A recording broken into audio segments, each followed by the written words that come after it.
Well, hello, beautiful people. Thank you for tuning in to another episode of Dating and Bright, the podcast. We are not affiliated or endorsed by Brightline Eating, and all content presented in this podcast represents our personal opinions and does not represent medical, nutritional, or psychological professional advice. You ready? I'm ready. Okay, here we go. Well, hello, and welcome to the very first episode of Dating and Bright podcast. Episode one. This is episode one. Episode one. For those that don't know, I am Megan. And I'm Patti. That's right. So if you're here, you're probably wondering what happened to Bonnie and Robin. But if you listen to the previous episode or the last episode of the On the Brightline podcast, you will hear that the format is changing a little bit and that Patti and I are now taking over the platform. And we're changing this up just a little bit to be more of a relationship-centric podcast to talk about our relationship, other relationships within the Brightline Eating program and how we deal with, our program and that sort of thing. So I'm sure that some of you guys have found us through social media, and if you found us through social media, you might have heard our story about how we met, but we figured that that's probably the best place for us to start. Absolutely. That should be episode one, right? Episode one. So here we go. Episode one. Patti, how did we meet? Brightline Eating brought us together. This is true. So maybe tell a brief origin story of how you got to Brightline Eating. I saw TikTok, and thank goodness they didn't tell me it was no sugar, no flour. They just said, read the book. Here's the book. I lost 100 pounds or something, and I can read. So I read the book, and it changed my life. I never looked back. I didn't start right away, but when I did start, I was all in, and I've been all in since then, and really have adopted an identity of a Brightline eater. And 130 pounds later, I have kept it off for, almost 2 years. Almost 2 years. Next month, it'll be, month and a half. It'll be 2 years. And it's Close amazing to me. Yeah, amazing to me. You're getting to the point past where we stop counting in months and we start counting in years, like for toddlers. Pretty much. So I guess I'm 20 months. You're 21, 22 months. 22 months. 22 and a half. 2.5. So yeah, but Brightline Eating helped me save my own life, and I'm forever grateful.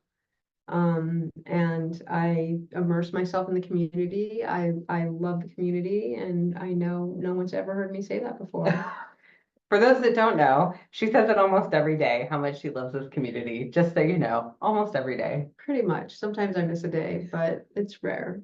And the community is where we met. But why don't you tell your origin story before we get to that? Yeah, so for those that are fans of On the Brightline podcast, you'll have heard my origin story, but long story short is that my friend Bonnie started doing this program. She actually was gifted the program from her sister. That's how she started the program, and told me about it about a year before I ended up starting. And she lost a significant amount of weight and told me no sugar, no flour. And I said, no way, Jose. Like, that was my first gut reaction. And so I spent the next year kind of watching her. The big significant, moment in all that was when her and Robin and I all went on a girls trip, and I kind of watched her that weekend, eat and be bright. And we went out to eat, and I wasn't bright and Robin wasn't, we were just eating the way we normally ate, but she was continuing to eat bright. And I was like, oh, there's real food here. She's not starving, and it seemed sustainable at that point. Like, it really seemed like she was sticking with it, which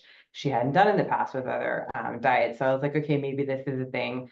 And about a month later, I got really horrible lab results that really changed my life in a way that I was like, if I don't do something now, I'm going to die. And I have little children, so I just had to do something. So I got the book and I read it, and I started the very next week, and I have not looked back since. I lost 140 pounds in a little over a year, and have been in maintenance for now about 6 months. So that is where I am at. So that's kind of how I didn't immerse myself in the community right away. Like, Patti followed all the rules and all the instructions about, like, get a buddy, get a mastermind group, like all that kind of stuff. I kind of hung back a little bit. I did end up with my mastermind group. Which is funny because we're both rule followers. We are both rule followers. I we've talked about this a lot lately, is that in the official community, you purchase them. The way that we both came into the program was you purchase a membership, and that's how you start. And I went with the monthly version because I was like, ooh, I'm not so sure. Like, and at first it was like, I'm not so sure about this program. And even today, it's kind of like, I don't know. Like, I don't know what my reluctance is to go all in. Whereas like Patty's like, well, if I'm going to pay for it, I might as well pay for a year, because there was an option to be yearly or monthly.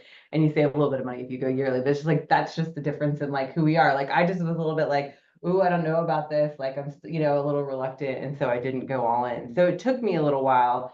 And after being in the program for, a couple months, I decided that I felt like there was a need for representation. And so being, interestingly enough, me skewing on the younger side of the BLE community, I was like, okay, I'm going to start an Instagram, I'm going to start a TikTok.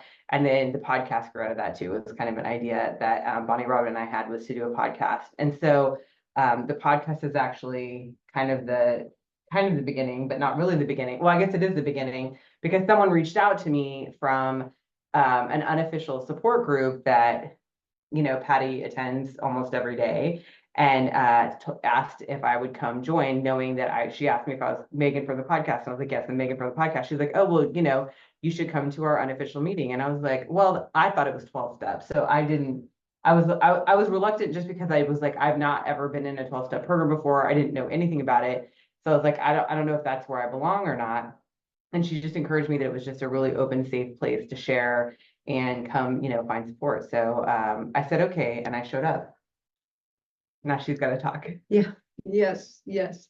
She showed up, and I was immersed. I had already been going to this meeting for pretty much maybe a year, maybe longer. I don't know, a long time. I host on Fridays, and we call it the noon Zoom because it happens in Pacific time at noon. And I knew that community well, and I knew the BLE community well. I was immersed, and pretty, I knew people. And in comes Meagan to the noon Zoom, and the person who brought her in is like, "Oh, this is Meg." Maybe she said it, or you said it. Somebody said it. I think she introduced me as Meagan from the podcast, from the Bright Line podcast, and I was like, "Bright Line podcast? Who is this person?" Okay, and to be honest, it was only, we were probably only like 6 episodes in at that point, so it wasn't like it had been going on for a really long time and we had this huge like following or anything. It was still pretty new. It was still pretty new, but obviously people knew about it. Like, it wasn't just the person who brought you in. Other people were like, "Oh yeah, I know Meagan from the podcast. I know Megan." Like, how do I not know Meagan from the podcast? I thought I was in the know, and here I am. And she just looked very interesting to me, and I wanted to know her more. And how else to know her more but to go to her podcast? And I binge watched it that night. I think I watched 5 of the 6 episodes while I was at work. I'm pretty sure she came on a Tuesday. Maybe it was a Monday. It was a Monday, I think. Okay. Because I worked graveyard that night, and as I was walking around the parking lot at work, getting my steps in, I binged the recording, the podcast, and I didn't watch it. I just listened to the first episodes, because you could watch it on YouTube, or you could, listen to a podcast recording. And as you know, because you're here, either listening to a podcast recording or watching it. But you don't know, when I first watched it, I didn't know I could watch on YouTube. Okay. I just was listening because you can watch this on YouTube. If you're listening to this, you can watch this on YouTube. Just FYI. Yes, you can. So I watched it, and I got to know Meagan on the podcast, and I knew her voice because she had spoken, on the noon Zoom, and I'm very auditory. I'm a very auditory person. Meagan's visual, I'm auditory.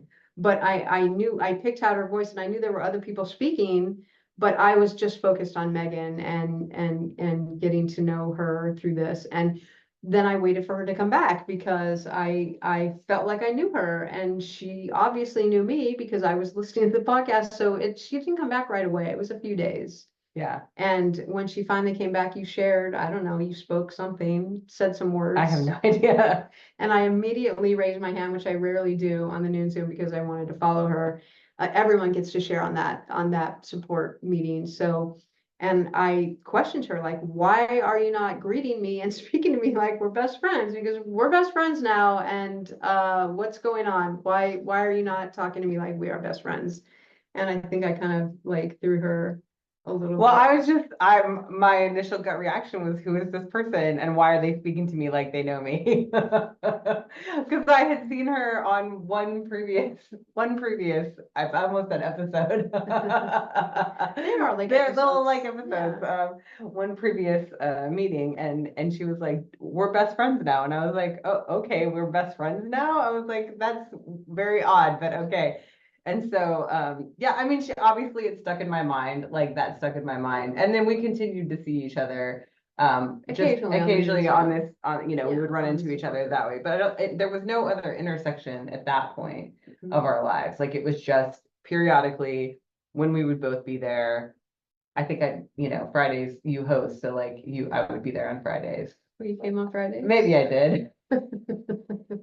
And I pretty much knew that you didn't come on the weekends. Yes, I did not. I never came on the weekends because Yeah, I was always busy with family and stuff like right, that. right. So the weekdays are easier for me because I work from home and I sit in front of a computer. And so it's like, oh, if I don't have a meeting, if I'm not doing something else pressing, I can definitely, get on the Moon Zoom. We have an Amazon delivery coming to the house, right? I'm waving at, gonna ring the doorbell. No, he's, No, he's not. He it's knew that we good. saw him, but Yeah, yeah. Thank you. He's a part of the podcast now. the Amazon driver is not part of the podcast. Anyway, what were we talking about? So, that was our only Oh intersection. yeah, that was the only intersection was on the noon Zoom. We didn't have any other commonalities as far as okay, so let's back up even further. You lived in Southern California and I we now both live in the Pacific Northwest. And so in Tacoma, Washington. And so, there was no place for us to intersect other than, virtually. Right, on Zoom Okay. So then, you were coming to like accountability calls or, because I No, took no, no. I was accountability. very not present in the community. I would post to the Facebook page periodically. And that was the way, if you would have seen me at all, that's the way you would see me. And I never saw her there. Or if she followed me on other social media, which she didn't even have Instagram at the time. I So still don't know Instagram. yeah, so she did, yeah, and that's where my big following is on Instagram. So you didn't see me at all. And the only place we intersected was on this support meeting. And I think that helped because I got to know you organically, and I wasn't like I was like, oh, one of your followers, or in the wake of your Instagram following. So Right. Anyway, we're getting ahead of ourselves. Yeah. Because the next time that we intersected sometimes on the noon Zoom, Yeah. but she wasn't coming as regularly as I was at that point. Yeah. And at that time, I had a buddy call after the AMAC, which is the morning accountability call. AM accountability call, AMAC. AMAC, it's my acronym. Registered trademark. It's trademark, PR. So, but what was I saying? I got off on my Buddy call. Yes, after the AMAC every morning, I have a buddy call. And one morning, my buddy, it was no big deal. They're just like, I'm unavailable today, we'll catch up next week, because I talk to someone different every day. And I was like, okay, but I still wanted some connections. So I put out a Facebook post and said, I'm looking for a buddy call. Is anyone available right now? And I don't even remember what I said. I don't remember either. I remembered I was, I get up pretty early, start work early, 6 a.m. Pacific time, lots of reasons. But so, it was about that time. It was about 6 a.m. So I see this post and I was like, oh, Patty, I know Patty. I know Patty from the noon Zoom. And I'm like, I'm not really that, I'm not doing anything else. Like, let's get on a phone call. Sure, sounds great. And I knew at that point, I think just from our small interactions, like I already felt like a connection with her. And I think I wanted to explore that a little bit more. So I reached out. So And I felt the same, because I felt a connection and I wanted to know her better. I was I really the only did. one that commented on that post? No, there were a few people actually on that first one, and I think I talked to somebody else. Oh, you did? Or maybe I talked to you first and other people were calling me and I ignored them. Or maybe that's why I tried. She thought I was trying to get her off the call. Like we were talking and I was So like, anyway, so she said we end up getting on a phone call. Let's start there. We end up getting on this phone call. She says, okay, I'll DM you, or you DM me, or something. I don't remember how it all initiated, but then we get on this phone call, and it was like, I mean, it was really it was great. a messenger call because we didn't exchange information at that point. It was a really good conversation. I remember it just like really flowing, whatever. But I felt like the whole time she was trying to like get me off the phone call. I'm like, what is like, I was just like, okay, like I guess I was wrong. I guess there's not a connection here. I was totally wrong. Like, and so I'm like, well, okay, bye. You know? And my side of it, I was like, wow, I can talk to this person forever. But obviously I'm holding her hostage and she has something better to do than speak to me. So I should let her go because it's like, why would she sit here and want to talk to me? And that's all I could really think. But, Yeah. you know, and it's funny how those wires cross then. I know it is. Because we both were, our interests were piqued. For I think, sure. from that time. Absolutely. So then it was a couple weeks later. Same thing happened. Yeah, somebody canceled. She put out another Facebook post, and then I jumped on it. She pounced. I did because I was like, I want to talk to her some more. And we had seen each other on the noon Zoom at that. It wasn't like we weren't still seeing each other, but it's different when you're in a virtual room, but a room full of people. You can't It's not like a connect. conversation. It's like you're saying your story and then they say Right. their story, and Yeah. it's not like, you know, interact. I It mean, it's wasn't- interaction, but it's not. It wasn't an intimate connection, which Yeah. is what I was looking for. I was looking for a one-on-one intimate connection with her, which is actually what this lends to the rest of the story. That I was like, okay, I want to know her better. Like, how do I do that? So yes, I jumped on it. Again, we got on the call. I don't remember it being We exchanged numbers that time. yeah. And she gave me her number and She said, "Can I save your number?" And I was like, "I gave you my number. Of course you can save my number." No, I don't know. Maybe you just wanted me to call you once, but I wanted you to know I'm putting this in my contacts. Burn it. It's only polite, right? Sure, great. You're polite. You remembered it. I did remember. So we had a great conversation. Yeah, I don't even really remember that conversation very well, but I think at that point we did start messaging like that. I was like Facebook Messenger, like back and forth pretty regularly at that point. Was it regularly? Okay, so this is the story. So the story is that this is very shortly before I took a trip to Niagara Falls. I was gone for 10 days. I was away from my kids.